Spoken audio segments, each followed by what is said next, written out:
రాసిన పత్రిక 4వ అధ్యాయము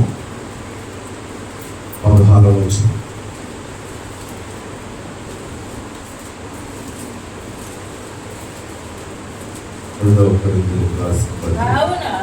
కావున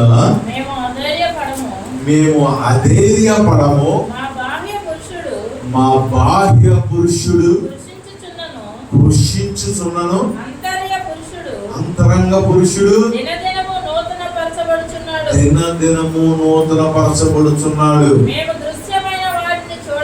మేము దృశ్యమైన వాటిని చూడక అదృశ్యమైన వాటిని నిదానించి చూస్తున్నాము కనుక క్షణమాత్రముండు మా చులకని శ్రమ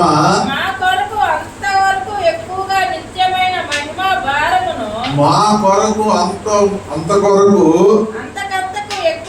అంతకంతకు ఎక్కువగా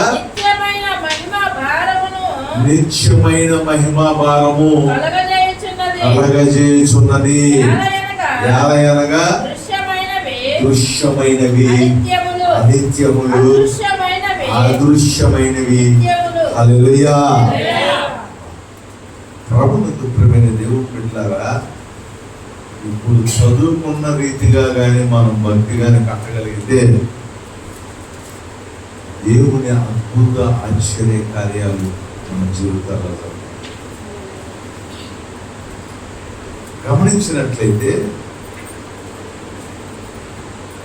16వ వచనంలో కావున కొరింథీ సంఘానికి పౌలు రాస్తూ చెప్తున్నాడు, మేము అధైర్యపడము, ధైర్యముగా ఉంటాము. హల్లెలూయా. అప్పుడందు ప్రియమైన దేవుని బిడ్డలారా, గమనించండి, మనకి ఏ విషయాల్లో అధైర్యము?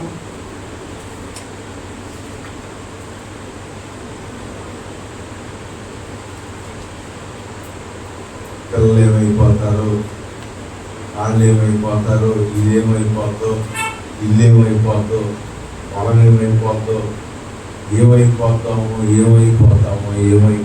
అని ధైర్యం. పౌలు చెప్తున్నాడు కొరింథీ సంఘానికి, మేము దేని విషయంలో అధైర్య మనము. హల్లెలూయా. సహజంగా మనం దేని విషయంలో అధైర్యపడతామంటే కుటుంబం విషయంలో, బిడ్డల విషయంలో, ఆస్తుల విషయంలో, డబ్బు విషయంలో. వాళ్ళ రూపాయలు డబ్బులు పోయినాయి అనుకో, ధైర్యంగా ఉంటావా? గుడే మానేస్తావా? ప్రార్థనే మానేస్తావా? కలిసి రాలేదే అంటావా? ఏదైనా చిన్న నష్టం, కష్టం, అనారోగ్యం, బాధ, దుఃఖం ఎదురైందనుకో మనం ధైర్యం చేయకపోవాలి. మన కుటుంబంలో సమస్యలు ఎదురైనాయి అనుకో ధైర్యం చేయకపోవాలి. పౌలు చెప్తున్నాడు, మేము దేని విషయంలో అధైర్య పడము. హల్లెలూయా.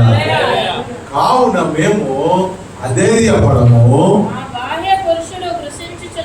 అది బాహ్య సంబంధమైనవన్నీ నశించిపోతున్నా. మనం అనుకున్న పని అవ్వలేదనుకో గురిమానేస్తాం కదా. నువ్వు వాడు అనుకున్నావు, బాగా నమ్మావు, బలంగా నమ్మావు, ప్రార్థన చేసావు, ఉపవాస ప్రార్థన చేసావు, పశ్చాత్తాప ప్రార్థన చేయించావు, అందరం ప్రార్థన చేయమన్నావు, సాక్షి చెప్తా అన్నావు, డబ్బులు ఇస్తా అన్నావు, ఎన్ని ఇస్తా అన్నావు, ఎన్ని చేయాలనుకున్నావు అది చేస్తా అన్నావు. అవలా ఏం చేస్తావు? ఏమలేదు, దేవుడు చెప్పలేదు, లేదు అవలేదని వచ్చేస్తావా? తిరుగుబాటు జెండా ఎగరేస్తాం. ఏం ప్రార్థనకి ఉపవాస ప్రార్థన రాను, అన్ని చోట్లకి వెళ్ళాం ప్రార్థనలకి. పౌలు అంటున్నాడు, మా బాహ్య పురుషుడు కృషించిపోతున్నాడు. బాహ్య సంబంధమైన అవసరాలు తీర్చబడకపోయినా, బాహ్య సంబంధమైన అనారోగ్యాలు కృంగదీస్తున్న బాహ్య సంబంధమైన సమస్యలు మనల్ని ఇబ్బంది పెడుతున్న బాహ్య సంబంధమైన అప్పులు, అనారోగ్యాలు, ఇరుకులు, ఇబ్బందులు, ఎన్ని బాధలు మాకు కలిగినను ఈ బాహ్య సంబంధమైన పాపం. బాహ్య సంబంధంగా బాగా డబ్బులు వచ్చి బాగా హుషారుగా ఉంటే ఆత్మ సంబంధంగా గంతులు ఎంతో చప్పట్లు పడతాం. ఎక్కడ ప్రార్థనలు అంటే అక్కడికి వచ్చేస్తాం, ఎక్కడ పరిస్థితి ఎక్కడ చేస్తా అంటాం. నేను దేవుడికి అంకితం అంటాం, నేను దేవుడు నేను అంటాం, నేనంటే దేవుడే అంటాం, నేను తప్ప దేవుడు లేడు అంటాం. బాహ్య సంబంధంగా కానీ కుంగిపోయావా అంతరంగం కూడా ఏమైంది? ఇది నిజం. ఎవరి జీవితంలో అయినా బాగా డబ్బులు అయ్యి బాగా కలిసి వచ్చినప్పుడు 100 సాక్ష్యాలు చెప్తాం, 100 ఎగురుడు ఎగురుతాం, 100 మాటలు చెప్తాం. కానీ ఇక్కడ పౌలు అంటున్నాడు, బాహ్య సంబంధముగా బాహ్యంగా మేము కృషించిపోతున్నా. హల్లెలూయా. బాహ్యంగా మా పరిస్థితులు వ్యతిరేకంగా ఉన్నా, బాహ్యంగా మేము నలిగిపోతున్నా, బాహ్యంగా మా సమస్యలు అధికముగా ఉన్నా, మా అంతరంగ పురుషుడు మాత్రము చదవమాట. బాహ్య పురుషుడు సమస్యలు, ఇరుకులు, ఇబ్బందులు, నిందలు, అవమానాలు, కష్టాలు, శ్రమలు, దుఃఖాలు ఆ రీతిగా మేము కృషించిపోతున్నా. అంతరంగ పురుషుడు దినదినము నూతన పరచబడుచున్నాడు. హల్లెలూయా. ఎలా జరిగిందండి? ఎలా జరిగింది? బాహ్యంగా శ్రమలు వచ్చి ఇలానే పడి అప్పులైపోయి ఆడిలు కట్టుకొని ఈడు అవి కొనుక్కుంటే ఆడిలు కొనుక్కుంటే మనం ఏం కొనుక్కోకుండా మన దిక్కుమా స్థితిలో ఉండి మన పరిస్థితులు బాగున్నప్పుడు అసలు మనం కుషించిపోతున్నప్పుడు అంతరంగ పురుషుడు దినదనం అమృతి చెప్తాడా? ఏం చెప్తాడు? ఆ వంట పురుషుడు అంత ఏమవుతాడు? చచ్చిపోతాడు, చంపేస్తాం. వ్యవసాయం లేదు, నేను లెక్క అర్థం లేదు, వేళ్ళ దగ్గర ఉండే ఎవరి పనికాడి వెళ్ళాం. 4 రూపాయలు ఇచ్చినాక అప్పుడు చూద్దాం. పౌలు చెప్తున్నాడు, బాహ్య పరముగా మేము కుషించిపోతున్నా మా అంతరంగములో ఉన్నవాడు దినదినము ఏమవుతున్నాడంట? నూతన పరుచున్నాడు. హల్లెలూయా. ఈ భక్తిలోనికి నడవాలి, ఈ విశ్వాసంలోనికి నడవాలి. అప్పుడు దేవుడు నన్ను బట్టి సంతోషిస్తాడు. నువ్వు బాహ్యంగా బాగున్నప్పుడు గంతులేసి బాహ్యంగా సమస్యలు ఎదురైనప్పుడు నీ అంతరంగ పురుషుడు చచ్చిపోతున్నాడు అనుకో, దాన్ని బట్టి దేవుడు ఈ శాయితం అనుకుంటున్నారా?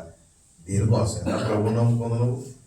ఇదే నన్ను నేర్చుకున్న విశ్వాసం, ఇదే నన్ను విన్న చేసిన ప్రార్థన, ఇవే నీకు వచ్చిన ప్రేరేపణలు, ఇవే నీకు వచ్చిన దర్శనాలు. అంటే అంత బాగుంటే చేస్తావా? ఏమాత్రం తేడా అవుతే చేయవా? మన దేవుని పెట్టారా? పౌలు చెప్తున్నాడు, మా బాహ్య పరిస్థితి అంతకంతకు కొనిపోతున్నా మంతరంగంలో ఉన్నవాడు దినదినము ఏమవుతున్నాడు తెలుసా? నూతన పరచబడుతున్నాడు. ఎవ్వరికి తెలియదు. ఈ పౌలు చెప్పిన వాక్యం ఎవ్వరికి తెలియదు.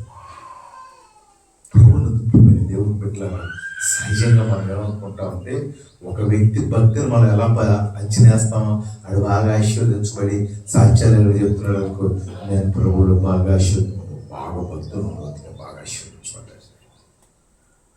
మన కొత్తదే కదా. ఒక వ్యక్తికి బాగా ఆశీర్వాదం ఉంటేనే అది బాగా ప్రార్థన చేసేవాడు, బాగా భక్తుడు. బాహ్య రూపమును చూసి మనం కొలతేస్తాం. ఎంత ప్రార్థన చెబుతాడు, అద్భుతాలు చేశాడు, ఎంత ప్రార్థన చెబుతే ఏమీ లేని స్థితిలో ఎంత ఆశీర్వాదం పొందుకున్నాడు అని బాగా ప్రార్థన పడు, బాగా ఆశీర్వదించబడ్డాడు, బాగా ప్రార్థన పడు. ప్రభునందుకమైన దేవుని బిడ్డలారా, అందుకని పౌలు చెప్తున్నాడు, బాహ్య రీతిగా మేము కృషించిపోతున్నాం.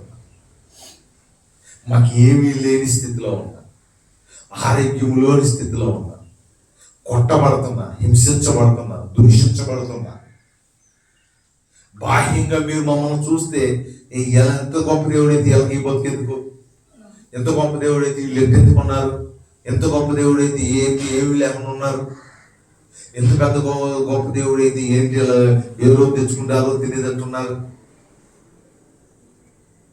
మనం అనుకుంటాం, ప్రభా నువ్వు మాకు మమ్మల్ని చూసి అనేక మందిని వీళ్ళని ఆశీర్వదించేశాడు, మమ్మల్ని ఆశీర్వదించాడు, మీరు రెండు కేకేస్తాం. చాలా మందికి ఈ రకమైన ఆలోచనలు ఉంటాయి. నువ్వు బాగా ఆశీర్వదించు మమ్మల్ని, అప్పుడు మేము ఇంటింటికి వెళ్ళి మేము అప్పుడు ఎట్టున్నాం తెలుసా నీకు, అసలు ఏం లేకుండా ఉన్నాం, ప్రభు దగ్గరికి వెళ్ళాక బాగా కలిసి వచ్చింది అని చెప్పి అందరికి తీసుకొస్తాం. డూప్లికేట్ భక్తి, డూప్లికేట్ గడిలంతా డూప్లికేట్. ఒరిజినల్ గా ఆశీర్వాదాన్ని చూపించి ప్రభు దగ్గర తీసుకొస్తావా? సైతాన్ కూడా యేసు ప్రభు చెప్పింది, ఈ లోకంలో ఉన్నంతా నాదే, నా కాళ్ళకి మొక్కు మొత్తం నీకు ఇస్తా. నువ్వు ఎవరికి మొక్కు సంపాదించుకుంటున్నావు? మళ్ళీ ఎవరికి మొక్కు సంపాదించుకొని జనాలందరికి ఏం చూపిద్దాం అనుకుంటున్నావు? నీ ఆశీర్వాదం చూపిద్దాం అనుకుంటున్నావా? చూపించి అందరూ ప్రభు దగ్గర తీసుకొస్తావా? సైతాన్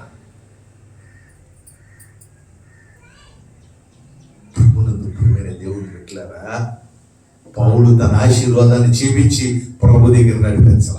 హల్లెలూయా. శిష్యులు ఎవరు కోటీశ్వర్ల మేళ్ళ విద్యలు చూపించి ప్రభు దగ్గర నడిపించారు. వాళ్ళు ఆశీర్వాదాన్ని చూపించి ప్రభు దగ్గర నడిపించారా?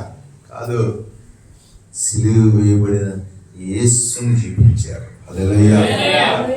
నువ్వు ఏం చూపిద్దాం అనుకుంటున్నావు? ప్రభువుకి ఆశీర్వాదం చూపిద్దాం అనుకుంటున్నావా? నా జీవితంలో ఈ మేలు చేసేది మీకు కూడా చేస్తానని చూపిద్దాం అనుకుంటున్నావా? నేను నడుపుతున్న దేవుడు కాదు, సైతాను. యేసు ప్రభు ఈ లోకంలోకి వచ్చి బంగారు బొమ్మలాన్ని గుర్తించలా. నీకు ఇళ్ళు వస్తాయి, వాకిళ్ళు వస్తాయి, పొలాలు వస్తాయి, ఆస్తులు వస్తాయి, బంగారాలు వస్తాయి అని ఎక్కడ ప్రవచించలా. నీకు అద్భుతాలు జరగబోతున్నాయి, నీ కొడుకులు అది జరగబోతుంది, నీ కూతురు ఇది జరగబోతుంది అని చెప్పలా. తండ్రిని చూపించాడు.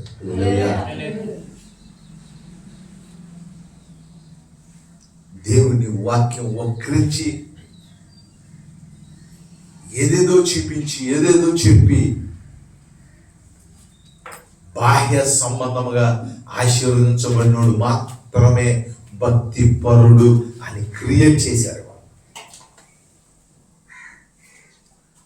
అప్పులు ఉన్నోడు, నిందలు ఉన్నోడు, తింటానికి జరగనోడు, కట్టుకుంటా బట్టలు లేనోడు, అది దరిద్రుడు అన్నారు, భక్తిహీనుడు అనుకుంటున్నావు. కానీ దేవుడు అంటున్నాడు, ధనవంతుడి కన్నా దరిద్రుడి అబ్రహాము అనుకున్నాడు. పౌలు చూసి, ఈ బాధలు చూసి, పౌలుకున్న ఆ కష్టాలు చూసి ఎవరు ప్రభు దగ్గర రారు, కొడుతున్నారు. ఎక్కడ సువార్త చెప్పాడు అక్కడే కొట్టి ఈడుతున్నారు. అర్జునుడు ఎవడో నిజప్రభు దిగుతుందా? ఎక్కడ సువార్త చెప్పావు అక్కడే నిన్ను అప్పులోడు చేరబోస్తున్నాడు. ఎక్కడ సువార్త చెప్పావు అక్కడే నీకు తిట్టకు జరగట్లా. అప్పుడు ఎవరైనా ప్రభు నమ్ముకుంటారా? నీ ఆలోచన ప్రకారం నమ్ముకోరు, ఆయన తలంపు ప్రకారం అయితే నమ్ముకుంటారు. హల్లెలూయా. ప్రభుని నమ్ముకుంటా నీవు నన్ను నీ మోహన్ చూసి ఎవరు నమ్ముకోడు. నేను వెళ్ళి చెప్తే జరిగిపోద్ది, నేను వెళ్ళి మాట్లాడితే అయిపోద్ది, నేను వెళ్ళి మాట్లాడితే వస్తాడు సైతానా. నువ్వు నేను వెళ్తే ఎవడొస్తాడు? దేవుడు వెళ్తే జరిగింది. పౌలు హింసించబడుతున్నా మేము అపాయంలోనూ ఉపాయం లేని వారు కాదన్నాడు. పక్కన అదృశ్యమైన వాటి కొరకు ప్రభుత్వమైన దేవుడు పెట్టలేరా? బాహ్య పురుషుడు దినదినం పొంగిపోతున్నాడు. 2 కోట్లు ఉండేది మన దాకా ఇప్పుడు 1 కోటికి వచ్చారు. 1 కోటికి వచ్చిన వాళ్ళు 2 రోజుల కోసం తినే పరిస్థితి వచ్చింది, తలదించుకునే పరిస్థితి వచ్చింది, అవమానాల పరిస్థితి వచ్చింది, హేళన చేసే స్థితి వచ్చింది. నీ అంతరంగ పురుషుడు బతికే ఉన్నాడు, చచ్చిపోతారా? నీ విశ్వాసము, నీ ప్రార్థన, నీ తీర్మానాలు ఎడిపోతాయి. పౌలు చెప్తున్నాడు, బాహ్యంగా పురుషుడు కృషించిపోయినను అంతరంగములో ఉన్న విశ్వాసము దేవుడు దినదినము ఏం పడుతున్నాడు తెలుసా, నూతన పరచబడుతున్నాడు. హల్లెలూయా. ఈ భక్తిని అలవాటు చేసుకోవాలి. ఆశీర్వాదం వస్తేనో అని పొడి వేసి వెళ్తాం, ఏమైనా కొద్ది తేడా వస్తేనో తలకాయ అలాగేసుకొని సూరు మంటూ కూర్చుంటాం. ఓసరవల్లిలా మారిపోవద్దు. ఓసరవల్లిడు పచ్చ చెట్టుకి దాకా పచ్చగా మారిపోతుంది, పసుపు చేసి ఎక్కితే పసుపుగా మారిపోతుంది. పౌలు చెప్తున్నాడు, మా అంతరంగము కృషించిపోతుంది, మా బాహ్యంగా కృషించిపోతుంది. చూస్తా ఏం లేదే, మేము కృషించిపోతున్నాం. కానీ మా అంతరంగములో మాత్రము దినదినము అటువంటి విశ్వాసం కనపడాలి. మనం ఇన్ని శ్రమంలో కూడా అసలు ఏంటి, ఏమాత్రం బెసకట్లా, ప్రార్థన ఏమాత్రం విశ్వాసం బెసకలేదు.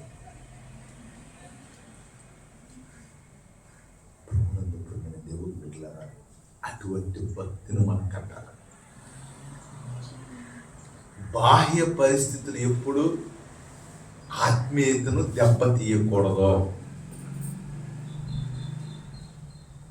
అటువంటి దృఢమైన బలిపీఠం కట్టాలి.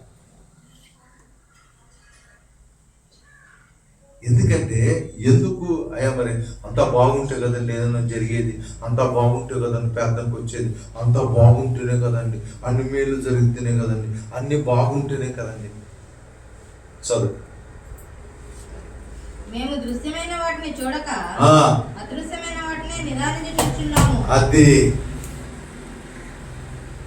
నువ్వు ఎంతవరకు ఇల్లు వాకిళ్ళు ఆస్తులు పాస్తులు డబ్బులు సొంతలావు, అదృశ్యమైన పరలోకమును ఆయన మహిమను నువ్వు చూడలేదు. డూప్లికేట్ నువ్వు. దృశ్యమైన వాటిని చూడలేదంటాడు. ఇక్కడ ఉండేది పాటలే పాడుకుంటాం, ఏది శాయిస్తం కాదు, అది శాయిస్తం కాదు, నీ పరలోకం శాయిస్తం అన్ని డూబు మాటలు. ఏదైనా సందర్భతే ఉండవండి, ఆ ఎయ్యి లేవని సంగతి తెలిస్తే ఆ రోజు చస్తావండి నువ్వు. ప్రభునందు ప్రియమైన దేవుని బిడ్డలారా, మళ్ళీ చదువుతే మాట, మేము దృశ్యమైన వాటిని చూడక. అది ఈ సొంతలేదండి పౌలు. ఈ లోకంలో డబ్బులు, ఎండి బంగారం, ఈ జంజాటాలు, ఇది అది. ప్రభు చెప్పాడు, నీకు ఏది కలిగి ఉన్నా లేనట్టే, ఏదున్నా లేనట్టే బతకరా. భార్య ఉన్నోడు లేనట్టు బతకమన్నాడు, బిడ్డలో ఉన్నోడు లేనట్టు బతకమన్నాడు. ప్రభుత్వమైన దేవుని బిడ్డలారా, నీ కలిగి ఉన్నది ఏది నీకు శాశ్వతం కాదు అనుకొని బతకమన్నాడు. ఆ కాదు అనే మాట కనీసం ఊహలో కూడా రానిలేము, మనం తట్టుకోలేము. ప్రభునంతులారా, అందుకని చెప్తున్నాడు, ఈ దృశ్యమైనవి మేము దృశ్యమైన వాటిని చూడక. చూడట్లేదంట పౌలు. బతుకుతున్నాడు కానీ కనపడే ఇవన్నీ, ఎవడన్నా పెద్ద కట్టలు చూపిస్తే, ఎవడన్నా మంచి చీర చూపిస్తే, ఎవడన్నా పెద్ద ఇల్లు చూపిస్తే, ఎవడన్నా పెద్ద కారు చూపిస్తే, ఎవడన్నా కొద్ది ఆశీర్వాదం చూపిస్తే మనకేంటో మరి ఎప్పటి నుంచో వెళ్తున్నాం, మనకేమీ లేదు. మనం ఏం సంపాదించుకోలేకపోయి సేవ చేస్తున్నాం, ఎవరిని పెద్ద జనం లేదు. సైతం శోధిస్తాడమ్మా, శోధిస్తాడు. ఈ కలిగినవి నిత్యము కాదని పౌలు నిర్ణయించుకున్నాడు. నువ్వు ఎప్పుడు నిర్ణయించుకుంటావు తెలుసా? నువ్వు దేవుణ్ణి చూసినప్పుడు, దేవుడి హృదయంలో ఉన్నప్పుడు. ఇది శాశ్వతం కాదని నీకు ఎప్పుడు తెలిసిందంటే ప్రభు పరిపూర్ణంగా నువ్వు మారినప్పుడే. నువ్వు డూప్లికేట్గా పైన మారినంత కాలము ప్రభుత్వారా ఈ లోకమే సహితం ఉన్నాం. పరలోకం దేవుడు ఉన్నాడులే, ఎక్కడ వెళ్దాంలే, ఆ వెళ్తే వెళ్దాం, నాకు తెలియదులే, చేద్దాం ప్రార్థన, నాకు తెలియదులే. ప్రభునందు ప్రియమైన దేవుడు పెట్టారా. అందుకని ఈ దృశ్యమైనవి నిత్యము కాదని చదవమా. అదృశ్యమైన వాటిని నిదానించి చూచున్నాము కనుక. అది దాన్ని చూస్తున్నాడు. అదృశ్యమైనవి మన కంటికి బాహ్య నేత్రాలు కనిపించనివి. పరలోకము నిత్యమైన ఏదో రోజు వెళ్ళాల్సిందే. రూపాయి పోగు చేసి దాకా చూస్తావా, గోతులు వేసి కూడా పెట్టరు. వాళ్ళు వేసి పెట్టారనుకో, ఎవరికైనా తెలిసిన గొయ్యిదోవి నేను ఒక్కరికి వేసి అవి తీసుకెళ్తాను. సార్ 1 కేజీ బంగారం వేసి పాతి పెట్టారని చెప్పు, తెల్లకపోతే నా శవం ఉండదు, ఆ గొయ్య ఉండదు అక్కడ. కాకపోతే నాదే అని బతుకుతున్నావు. ఏదో రోజు నాదే అనుకున్న దాన్ని వదిలిపెట్టాల్సి వచ్చింది. అయినా సరే నాదేనే బతుకుతావు. పౌలు అలా కాదు, దృశ్యమైన వాటి మీద మనస్సు, అదృశ్యమైన దాన్ని ఏం చేసేది తెలుసా, నిదానించి చూశారు. అదృశ్యమైన దాన్ని నిదానించి చూశారు, దాని మీద పెట్టేది మనసు. ఉదయకాల సమయంలో నీ మనసు ఎక్కడ ఉంది, నీ ధనం ఎక్కడుండునో, నీ మనసు ఎక్కడుండునో అన్నది. దేవుడు ఎక్కడుంటే అక్కడ ఉందా.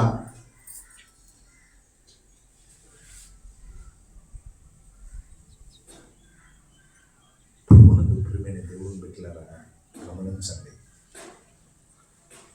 పౌలు చెప్తున్నాడు, మేము ధైర్యపడము, మేము కృంగిపోము. బాహ్య పరిస్థితులన్నీ మారిపోతున్నాయి, బాహ్య పరిస్థితులన్నీ కృంగిపోతున్నాయి, కానీ మా అంతరంగంలో దినదినమో నూతన పరచబడుతుంది. హల్లెలూయా. నీ ఇంట్లో పరిస్థితి ఆడవుతే గుడి రావుతావు. ఇదే భక్తి, ఇదే ఈ రకంగా కట్టుకుంటే నువ్వు ఎంతవరకు నిలబడతావు? నిలబడతావు. నువ్వు బాహ్యమైన దాన్ని చూసి ఎంతకాలము భక్తి కట్టలేవు, నువ్వు పరలోకానికి చేరలేవు. అదృశ్యమైన దాన్ని ఏం చేస్తున్నావు తెలుసా, నిదానించి చూస్తున్నాను. నువ్వు నిదానించి దేవుళ్ళు భక్తి కట్టి దేవుడిని చూస్తూ ఉంటే బాహ్య సంబంధంగా ఎదురయ్యే సమస్యలన్నింటి మీద ఎన్నడూ నువ్వు మనస్సు బాధ అవుతుంది. బాధ ఎక్కువ ఎందుకూడదా, ఆవిడ కొడితే నిప్పడదా, కొడితే నిప్పడదా, గాయం చేస్తే రక్తం రాదా, నొప్పి అనిపించదా, అనిపించింది. ఈ బాహ్య సంబంధంగా జరుగుతూనే ఉంటాయి. హల్లెలూయా. కానీ అంతరంగ పురుషుడు మాత్రం పోషించుకోవాలి. బాహ్య సంబంధం మీద మనసు పెట్టి అంతరంగంలో ఉన్న భక్తి చెడిపోకూడదు. ఉద్యోగం అంటే దేవుడు స్తోత్రం, దేవుడి స్తోత్రం ఆయన ఎత్తాడు. అప్పులేని దేవుడి స్తోత్రం, బతుకుంటే తిరుగుతాం, లేకపోతే దేవుడి దగ్గరికి వెళ్తాం. ఉంది దేవుడు స్తోత్రం, ఇంకా మంచిది ఇస్తే దేవుడి స్తోత్రం, లేదు దీంతో సరిపెట్టుకోవాలన్నా దేవుడి స్తోత్రం.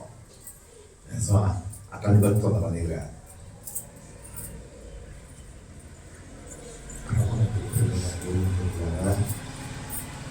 అదృశ్యమైన వాటిని కాకుండా దృశ్యమైన వాటిని కాకుండా అదృశ్యమైన వాటిని ఏం చేస్తారు తెలుసా, నిదానించి చూస్తారు. చదువు. నిదానించి చూచున్నాము కనుక క్షణమాత్రముండు మా చులకని శ్రమ కొరకు. ఈ శ్రమ, ఈ బాధలు ఎంతసేపు ఉంటాయి అంటున్నాడు. ఇవాళ ఇక్కడ కొట్టి ఈడ్చేస్తే గాయాలు కట్టుకొని తెల్లకపోతే ఇంకోసారిగా శ్వాస చెప్పుకోవాలి. మన పెరుగుదల పని కడతాం, ఈ బాధ తీరేదాకా నేను గుళ్ళో కాలు పెట్టను, ఈ బాధలు పోయేదాకా నేను అక్కడికి రాను.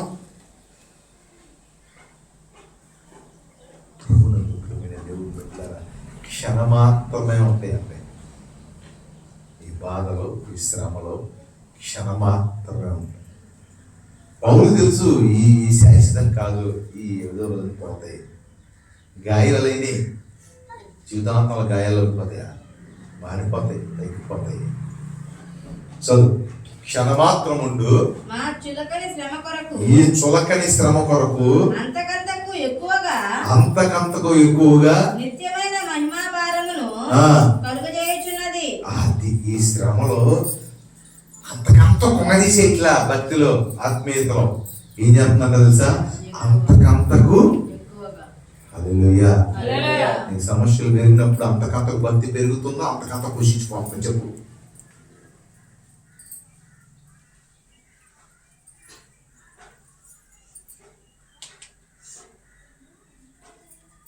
నేర్చుకో. అంతకంతకు నీ భక్తి ఏమో తెలుసా, శ్రమలు, చులకనైన శ్రమ, శాశ్వతం ఉండే శ్రమ కాదు, నిత్యము ఉండే శ్రమ కాదు, కొద్ది రోజులు ఉండే శ్రమ, కొద్ది నెలలు ఉండే శ్రమ. ఈ శ్రమలలో ఆ చులకనైన శ్రమల కొరకంట మన భక్తిహీనులు మిగిలిపోవాలి.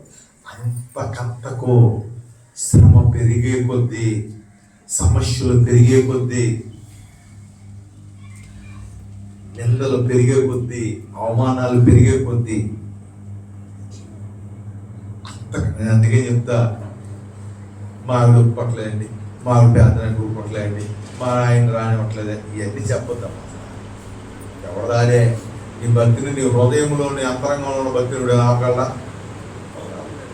ఇవే లేనిపోయిన వంకలు, ఆడు ఈడు జనాలు దొంగనాలని వంకలు పెట్టుకొని నీ అంతరంగంలో ఉన్న భక్తిని పోషణ చేస్తాయి. ఆటంకాలు ప్రతిదానికి ఉంటాయి. ఆటంకాలు లేని సైతాన్ గారి పని ఎక్కడైనా ఉంటుంది. ఊళ్ళో మాత్రం లేనిపోయింది. ఊరికల్పం, ఊరి ప్రార్థన, దేవుడు అన్న పదం దగ్గర ఎదగనివ్వడం, అది పండించం, అదే చదవడం. దాన్ని అధిగమించి పెరగడమే మన పని.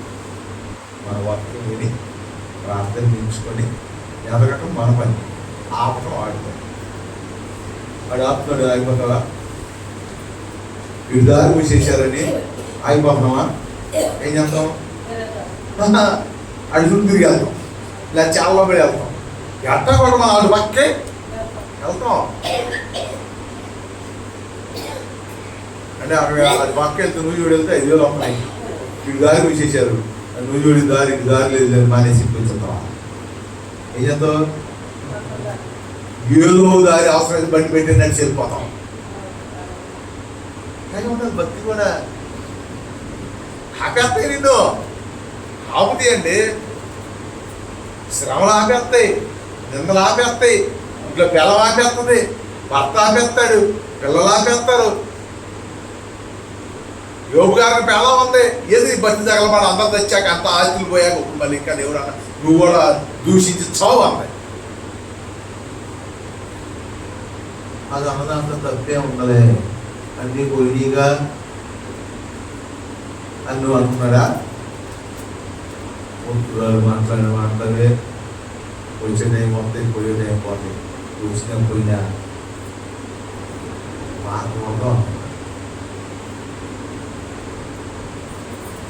ఇక మనకి ఊరు మీద ఒక్క మా ఆవిడ ఒప్పుకోవట్లేదండి,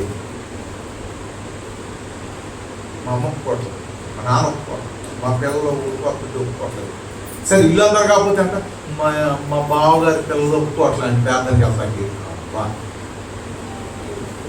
మా పొలంబోళ్ళు ఒప్పుకోవట్లేదండి. చావడానికి ఒప్పుకుంటారా? చావడానికి ఒప్పుకుంటారు. దగ్గర వదిలిపోతారు. ఎందుకు? దేనికి ఉపయోగం? దేవుడికి ఉపయోగం లేదు, ఇంటికి ఉపయోగం ఉండవు.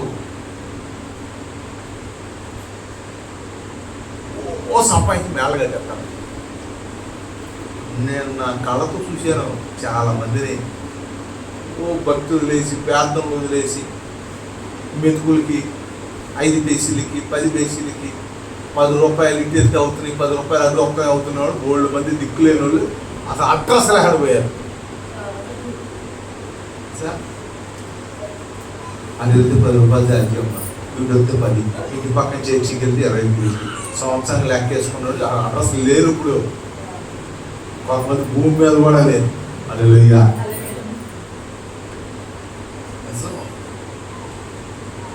పౌలు ఈ టైపు భక్తి కట్టమంటా. ఈ శ్రమ చులకనైంది, ఇది వాళ్ళు ఉంటుందా రేపు పోద్దే, ఇది వాళ్ళు ఉంటుందా రేపు పోద్దే. ఈ చులకనైన శ్రమ కొరకు మేము కురింగిపోక అంతకంతకు ఏమవుతున్నారంట, శ్రమలు పెరిగే కొద్దీ నీ భక్తి పెరగాలి, సమస్యలు పెరిగే కొద్దీ నీ విశ్వాసం పెరగాలి. అప్పుడప్పుడు పెరిగేవాడివి, సమస్య పెరుగుతున్నప్పుడు ఇంకా పెరగాలి, అది ఇంకా పెరిగింది, నువ్వు ఇంకా పెరగాలి. ఈ టైప్ భక్తి నేర్చుకోండి అబ్బాయి. అంటే నక్కం చూసంట, పులిని చూసి నక్క వాదలు పెట్టుకుందంట. ఆ గురి మన తిరుగుతున్నారుగా, మనం ఎందుకు వెళ్ళాలి, మనం కూడా మన తిరుగు ఎవడు పోతాడు. ఒక్కటి గుర్తుపెట్టుకోండి అమ్మా, ఏంటి మోసపోకుడి దేవుడేమి ఎక్కరెప్పమాట. నువ్వు చేసుకునే పనులు, నీ నిర్ణయాలు నీకే నష్టం. ఎవరికి నష్టం? ఎవరికి నష్టం? ఎవరికి నష్టం?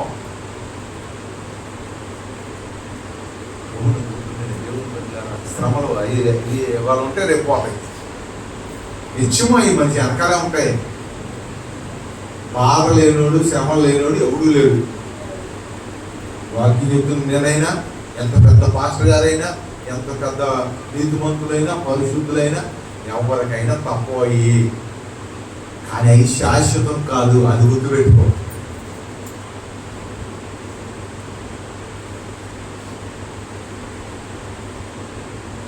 పౌలంటే ఈ చులకనైన శ్రమల నిమిత్తము మేము దినదినము అంతకంతకు మేమేం చేస్తాం తెలుసా, ఎదుగుతున్నాము అంటున్నాను. చదువు చదువు.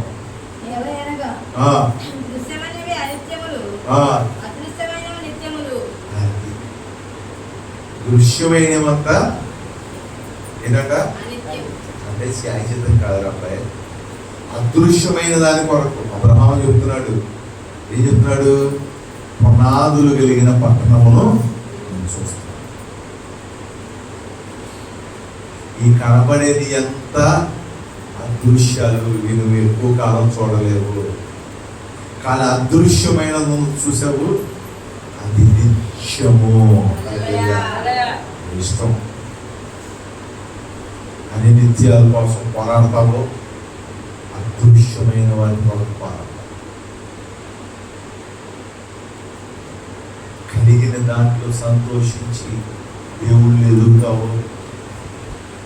ఇంకా ఏదో కావాలని అంతరంగా పురుషింపజేసి ఈ బాహ్య సంబంధమైన దాంట్లో పనులు పెడతారు. దేవుడు మనకి ఆయుష్ ఇస్తున్నాడు, ఆరోగ్యం ఇస్తున్నాడు. ఇక్కడ ఉండగానే మనం దాన్ని సంపాదించుకోవాలి. దీన్ని అదృశ్యమైన హల్లెలూయా. అక్కడికి వెళ్ళాక సంపాదించేది ఏం లేదు. ఊపిరి ఉన్నంతసేపేనండి, బాహ్యంగా అంతరంగా సంపాదించుకోవాలి. ఊపిరి పోయినాక ఏది సంపాదించుకోవాలి.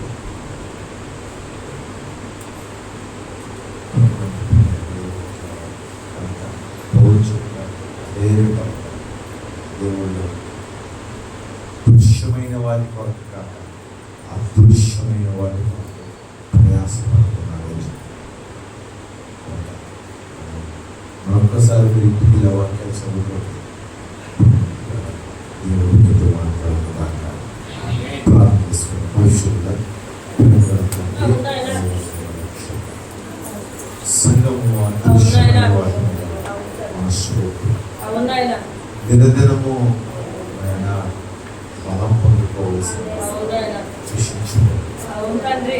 అపవాది అనేకులు ఆయన లోకంలో ఉన్న ఆశలు పరుగు వారి రక్షణను పోగొట్టుకుని అవును తండ్రి. పిల్లలతో మీరు మాట్లాడండి. అవును నాయనా. కార్యం మా జీవితంలో అవును తండ్రి. ఈ యొక్క చురుకైన శ్రమలు అవును శాశ్వత నాయనా. కాలం. నాయనా ప్రభువా, దినదినము మేము అవును నాయనా. నూతన పరచుకున్నట్టు అవును వారు తండ్రి. మనసు అవును నాయనా.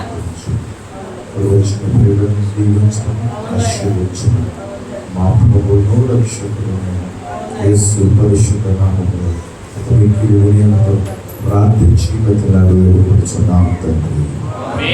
ప్రార్థించబడడం పరలోకమందున్న పరమ తండ్రి అయిన దేవుని ప్రేమ, కుమారుడైన యేసుక్రీస్తు వారి పరిశుద్ధాత్మ దేవుని యొక్క అన్యోన్య సహవాసం కూడిన మనకను ఏ బిడ్డలైతే దృశ్యమైన వాటి మీద మనసు దృశ్యమైన వాటి మీద మనసు పెట్టారు. బిడ్డలను దేవుడు దీవించి ఆశీర్వదించును గాక. ఆమేన్.